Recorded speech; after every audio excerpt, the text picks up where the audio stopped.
ازيكم يا حلوين؟ عاملين ايه؟ ان شاء الله يا رب تكونوا بخير. اللي ما يعرفنيش دي قناتي اموات ومائده، ما تنسوش تشتركوا في القناه وحطوا لايك. النهارده بقى فيديو كده سهل وسريع. طبعا قبل ما نبدا الفيديو صلى على الحبيب قلبك كتيب، اللهم صل وسلم وبارك على سيدنا محمد وعلى اله واصحابه اجمعين. النهارده بقى هعمل ايه؟ هعمل مكرونه محمره. ماشي. دي معايا سمنه او زبده. انا بجيب كده، والدتي بتجيب لي هي الزبده. يعني بتجيب لي زبده، وانا بقى ايه بقطعها كده، بحطها ايه مكعبات في علبة في قلب التلاجة، واخد بالمكعب كده واعمل. فكان دي اخر حاجة. فهنا بقى حطيت شوية زيت على حتة الزبدة ديت، وحطيت بقى المكرونة اللي هي المحمرة اللي هي الصغننة الخرط دي. فالسمنة بقى انا هي جابت لي تاني فانا حطيتها في الفريزر، عشان ايه قلت ان شاء الله بطلعها كده من شوية من الفريزر، واقطعها برضو واحطها ايه مكعبات في علبة، فبتبقى احلى.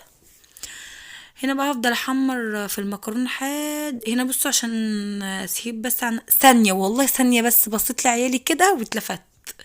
فطبعا احنا لازم نهدي النار عليها، ونفضل طول ما احنا واقفين ما نشيش ايدينا منها، نفضل نقلب فيها على قد ما نقدر لحد ما تاخد لون الذهبي اللي هو الفاتح مش الغامق.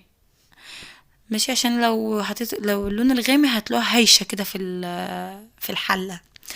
فلما تاخد لون ذهبي خفيف كده زي الشعرية، زي شعرية الرز كده، فتلاقوها بقى ايه كلها حلوة كده، يعني نايمة. نايمة.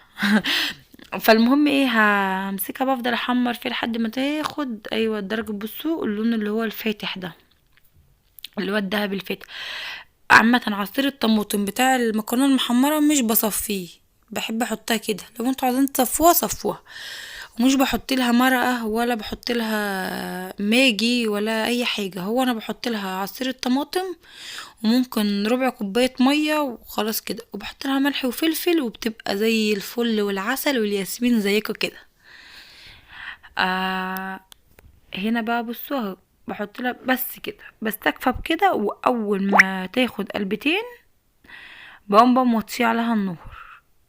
والمكرونه المحمره ما بتتاكلش غير وهي سخنه، تاكليها كده وهي سخنة، لكن لما بتبرد مبتبقاش حلوة بصراحة. لكن ممكن تسخن تاني يوم عادي بتبقى حلوة. فانا بقولك يعني هنا بقى لازم طبعا تدوقوا حدق الحاجة، وتشوفوا برضو اذا كان محتاج ملح ولا لأ، ولو محتاج نحطله طبعا عشان يبقى ايه الطعم حلو. هنا بقى بصوا بعد ما خدت قلبتين كده ايه هوطي عليها بقى النار واحطها على نار هاديه. انا كنت بعمل البخار اللي طالع منها. بصوا بقى هنا خلاص اهي بعد ما استوت، بس كان لسه سخنه طبعا، كنت سطفي عليها. هقلبها بقى هنا، بحب اقلبها في الصينيه كده، تكون صينيه واسعه. وعشان ايه؟ عشان ناكل براحتنا كده. ممكن بقى نحط جنبها بيض مسلوق، ممكن شويه مخلل، ممكن شويه بطاطس محمره. بس كده يا حبايب قلبي، اشوفكم في فيديو جديد.